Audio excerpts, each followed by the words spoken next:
Market లో invest చేసి మీ డబ్బులు డబుల్ చేసుకోవాలనుకుంటున్నారా? విజయవాడలో జరిగే సుందరరామిరెడ్డి గారి లైవ్ సెమినార్ కి అటెండ్ అవ్వండి.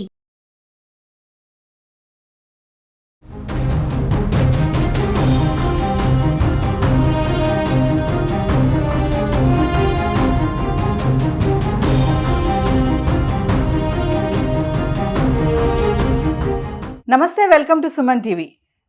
డొనాల్డ్ ట్రంప్ 2.0 షురూ అయిపోయింది.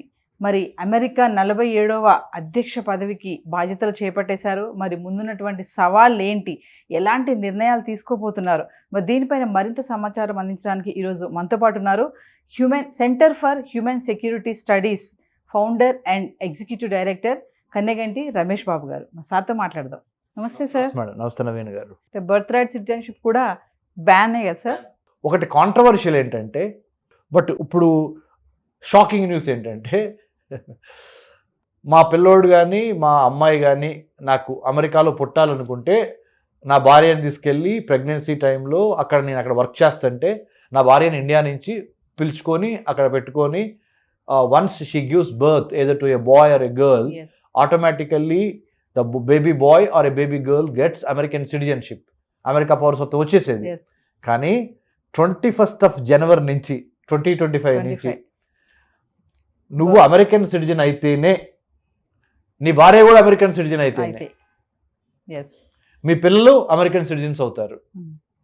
అంతేగాని మీరు గ్రీన్ కార్డ్ మీద వెళ్ళు, లేకపోతే స్టూడెంట్ వీసా మీద వెళ్ళు, విజిటర్స్ వీసా B1 B2 మీద వెళ్ళు, అక్కడ మీరు పెళ్లి చేసుకొని మీకు అక్కడ citizenship రాకముందలే if you have become a father or a mother, your children will not be getting any American citizenship. You got to have American citizenship to claim American citizenship for your baby boy or a baby girl. So మీరు అక్కడికి వెళ్ళి మేము అక్కడ delivery చేసుకొని మా అమ్మాయిని అబ్బాయో మనవడో మనవరాలు పుడితే వాళ్ళకి మా పేర్లు పెట్టుకుందామని చాలా మంది గ్రాండ్ పేరెంట్స్ అనుకుంటారు. ఏమని అక్కడ బాగుంటుంది, లైఫ్ స్టైల్ కానీ స్టాండర్డ్ ఆఫ్ లివింగ్ అని బాగుంటుంది కాబట్టి మా పిల్లలు అక్కడ ఉంటే అమెరికన్ పౌరసత్వం చేస్తే చాలా ఫ్రీగా మాకు ప్రొటెక్షన్ ఉంటుంది, లేకపోతే వెల్ఫేరిజం ఉంటుంది అనేది. So no longer it's going to be. So these are the list of things. I think I told you almost 15 to 20 points, executive orders signed by President Trump yesterday in the US Capitol Hill. Sir, మరి H1B visa ఇవన్నీ చూసుకుంటే మనం మొన్న నుంచి అది before అనుకున్నాం కదా, Trump కనుక బాధ్యతలు చేపడితే H1B వీసా వాళ్ళకి చాలా ప్రాబ్లం అవుతుంది, ముఖ్యంగా మన ఇండియన్స్కి అని చెప్పేసి. మరి అన్నిటికీ ఇప్పుడు తెర పడిందని అనుకోవచ్చా? H1B వీసాలు, స్టూడెంట్ వీసాలు, విజిటర్ వీసాలు, ఈ 3 రకాల వీసాలు, డిపెండెంట్ వీసాలు, వీటన్నిటి మీద ఇప్పుడే త్వరపడి మనం ఏమి కామెంట్ చేయలేము. కానీ తప్పనిసరిగా అమెరికన్స్కే ఫస్ట్ ప్రయారిటీ ఇస్తారు డొనాల్డ్ ట్రంప్.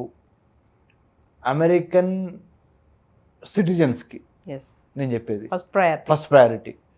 ఇమ్మిగ్రెంట్స్కి, మిగతా semi skilled workers, unskilled workers, skilled workers from other కంట్రీస్కి తప్పనిసరిగా కోత విధిస్తాడు. There will be a cut, there will be a kind of a sort of to say ఒక కొన్ని కండిషన్స్ అయితే డెఫినెట్గా పెడతాడు. It's not going to be easy. But at the same time ఇండియాకి కొద్దిగా బ్రేతర్ ఉంటుంది. అంటే India will not be treated on par with other countries when it comes to H1B visas, because India is known for its science, technology, engineering, mathematics abilities, skills. America needs Indian quality human resources to run their economy also.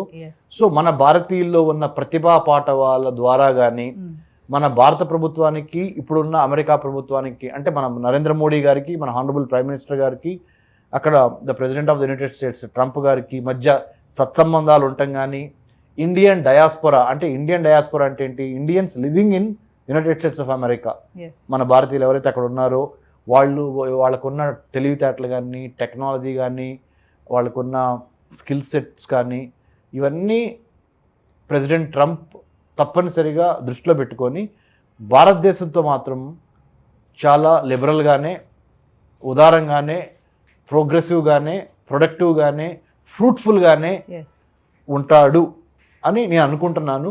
ఎందుకు అంటే అమెరికాకి మనం ఎంత అవసరమో మన అవసరం అమెరికాకి అంత ఉంది.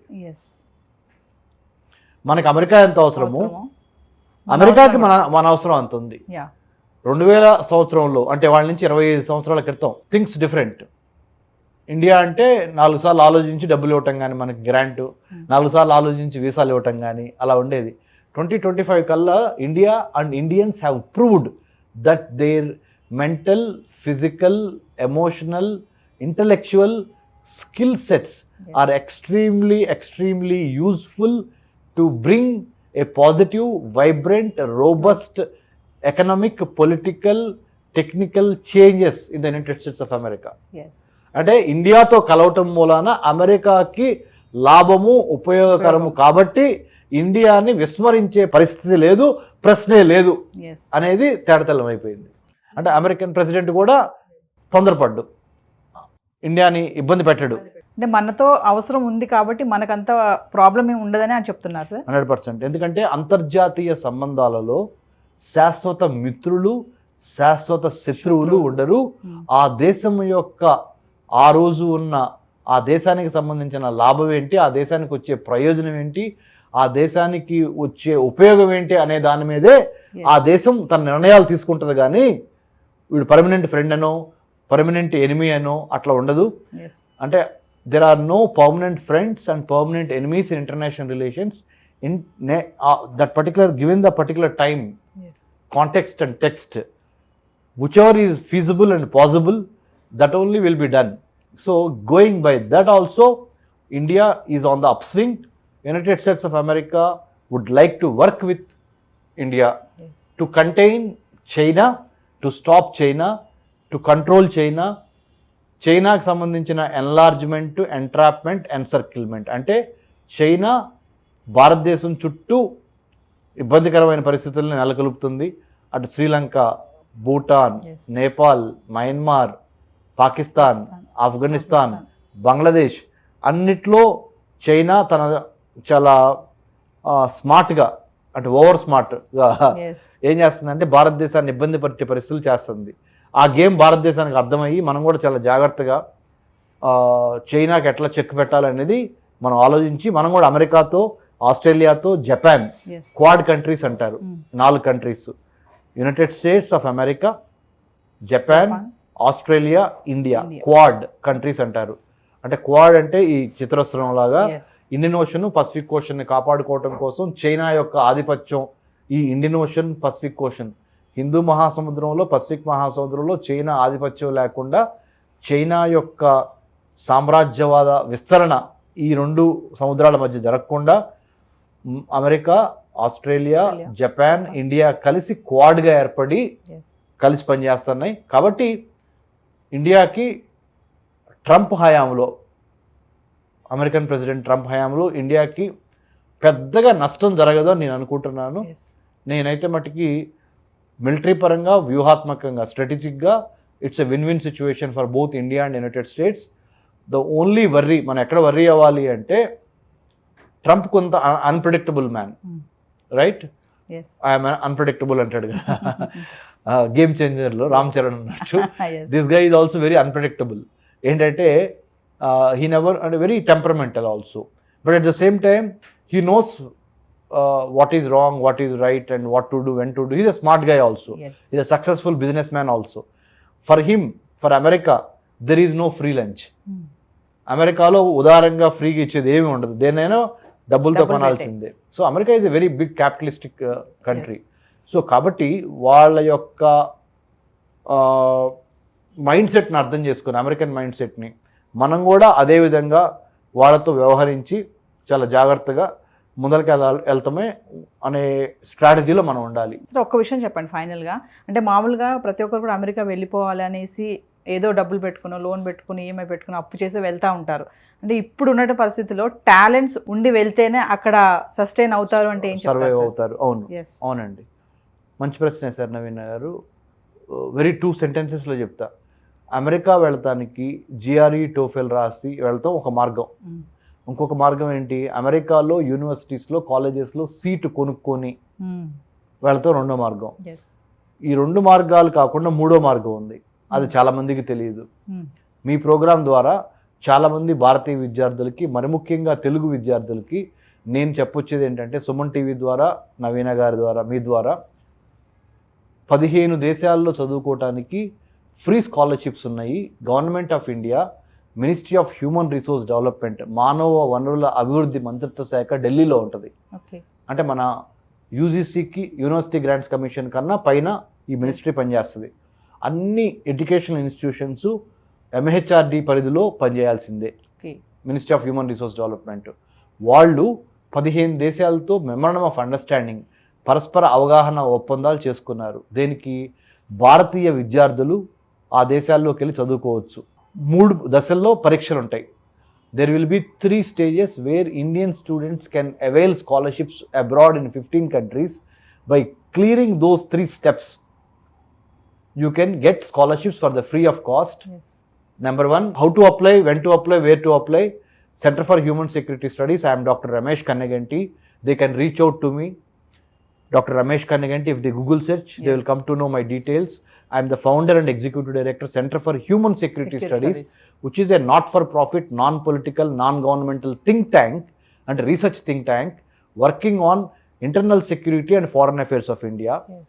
In Hyderabad, in Dr. MCR HRD, Marichana Reddy, Human Resource Development Institute in Jubilee Hills. Yes. Next to Chiranjeevi, Megastar Chiranjeevi గారి ఇంటి పక్కన డాక్టర్ ఎంసీఆర్ హెచ్ఆర్డి ఇన్స్టిట్యూట్లో మన centre for human security studies office ఉంది. They can send an email by going and opening our website, Center for Human Security Studies website, chss.org.in. Free of cost lo our think tank will help many students. Yes. Free of cost, ఒక రూపాయి తీసుకోకుండా మేము వాళ్ళకి help చేస్తాము. ఎలా చేస్తాము అంటే MHRD, government of India ఇచ్చే స్కాలర్షిప్స్ని ఎలా క్లియర్ చేయాలి, ఎలా ఇంటర్వ్యూలో పాస్ అవ్వాలని మేము ట్రైనింగ్ ఇస్తాము. అలా నేను ఇజ్రాయెల్లో 3 సంవత్సరాలు చదువుకొని వచ్చాను. అమెరికాలో 4 సార్లు అమెరికా వెళ్తే 3 సార్లు అమెరికన్ గవర్నమెంట్ స్కాలర్షిప్ మీద నేను వెళ్ళొచ్చాను. రీసెంట్గా స్టాన్ఫోర్డ్ యూనివర్సిటీకి సెలెక్ట్ అయ్యి ఆర్టిఫిషియల్ ఇంటెలిజెన్స్ని ఎలా హ్యూమనైజ్ చేయాలి, humanising artificial intelligence, designing your human centred strategy అనే ప్రోగ్రామ్కి భారతదేశం మొత్తం మీద మన centre for human security studies, AI for human security select అయింది. దాన్ని రిప్రజెంట్ చేస్తే నేను మన స్టాన్ఫోర్డ్ యూనివర్సిటీ కూడా వెళ్ళొచ్చాను. అంటే మా నాన్నగారు ఒక వ్యవసాయ కూలీ, నేను ఇంటర్మీడియట్ తప్పాను, degree distinction Tenali VSR NVR కాలేజీలో చదువుకొని MA political science Hyderabad central యూనివర్సిటీలో ఫస్ట్ కొట్టి క్రికెట్ ఆడతా, క్రికెట్ కెప్టెన్ అయ్యి sports do not build character, they reveal your character అని నిరూపిస్తా. అక్కడి నుంచి MPhil in American studies Delhi Jawaharlal Nehru university జైన్లో చదివి పిహెచ్డి ఇన్ అమెరికన్ స్టడీస్ అక్కడ చేసి, అక్కడి నుంచి ఇజ్రాయెల్లో పోస్ట్ డాక్టరేట్ చేసి, అక్కడి నుంచి అమెరికాలో 10 అమెరికన్ యూనివర్సిటీస్కి international visitor leadership programme IVLP ఫెలోగా ఎంతోమంది భారతదేశం నుంచి పెద్ద పెద్ద వాళ్ళు సెలెక్ట్ అయ్యారు. చిన్న ఉదాహరణ, ఫార్మర్ ప్రైమ్ మినిస్టర్లు, former industrial ministers, former education ministers చాలామంది IVLPకి అమెరికన్ గవర్నమెంట్ సెలెక్ట్ చేసింది. అందులో భాగంగా నేను IVLPని సెలెక్ట్ అయ్యి అమెరికన్ స్టడీస్ కరికులం ఇండియన్ యూనివర్సిటీస్లో ఎట్లా డెవలప్ చేయాలి అనే ప్రోగ్రామ్ మీద I was the recipient of US State Department International Visitor Leadership Program Fellow in the year 2011. I had been 2012. I was at University of Utah. 2015 I was in University of Maryland, College Park. 2023 I was at Atlanta, Georgia Tech. 2024 October I was at Stanford University. Yes, it's a long journey. Dad is an agricultural laborer. మా నాన్నగారు ఒక వ్యవసాయ కూలీ, మా father Tenali Kanneganti Gopichand, మా ముత్తాత గారు మా great grand father Kanneganti Hanumanthu, shot by the British వారి కాల్పులకు గురై మరణించారు. మా ముత్తాత కన్నెగంటి హనుమంతు గారు. ఆయన ముదిమనవుడిగా as a great grandson I take pride and I take lot of pride in declaring to the entire world, if you have a very good education background, మంచి విద్య ఉండి, మంచి సరస్వతి ఉండి, మంచి యాటిట్యూడ్, మంచి బిహేవియర్ ఉంటే, నాలెడ్జ్ స్కిల్తో పాటు attitude, KSA knowledge skill attitude అనే మీ పర్సనాలిటీలో ఉంటే, మీ ఇంటెంట్, మీ కంటెంట్, మీ క్యారెక్టర్ కరెక్ట్గా ఉంటే, if you have the will and the skill, then you can go for the kill. What you want to kill? Kill poverty, kill inequality, kill backwardness. And మీ నుదుటి రాతని విద్య అనే ఆయుధంతో మీరే మార్చుకొని you can enhance, empower and expand to newer horizons. So it is very much possible. If I could do it, నేను చేయగలిగింది లేనిది ఎన్నో లక్షల మంది తెలుగు విద్యార్థులు, Indian students also can do by using these MHRD, government of India higher education scholarships to study abroad. Naveena garu thank you Ramesh garu. Thank you అండి. జై హింద్. Doctor Ramesh Kannaganti. Thank you అండి. హాయ్. మొట్టమొదటిసారిగా మన విజయవాడలో క్లాస్ రూమ్ ట్రైనింగ్ అండి, 1 డే క్లాస్ రూమ్ ఎన్విరాన్మెంట్లో offline webinar జరగబోతుంది. అండ్ ఇంట్రెస్ట్ ఉన్న పార్టిసిపెంట్స్ ఈ కింద స్కూల్ అవుతున్న నెంబర్కి రింగ్ చేసుకొని సీట్ బుక్ చేసుకోండి. దీంట్లో ETFs, index funds and mutual funds మీద completely and hand holding experience మీకు ప్రొవైడ్ చేయబడుతుంది. దీని ద్వారా ఏంటంటే మనం ఎసెట్స్ని స్టాక్ మార్కెట్లో ఎలా మేనేజ్ చేసుకోవాలి, ఎలా గ్రో చేసుకోవాలి, ఎలా ప్రొడక్ట్ చేసుకోవాలో అంటే ప్రాక్టికల్గా నేర్చుకుంటారు. అండ్ మీ ఇప్పటి వరకు మనం ఆన్లైన్లోనే మీరు అటెండ్ అవుతున్నారు. ఇక నుంచి మీరు మన విజయవాడ సిటీలోనే అండ్ లైవ్లో క్లాస్ రూమ్ ఎన్విరాన్మెంట్లో నేర్చుకునే ఛాన్స్ దొరుకుతుంది. కాబట్టి ఇంట్రెస్ట్ ఉన్న పార్టిసిపెంట్స్ కింద స్క్రోల్ అవుతున్న నెంబర్కి పింగ్ చేసి సీటు రిజర్వ్ చేసుకోండి. Thank you.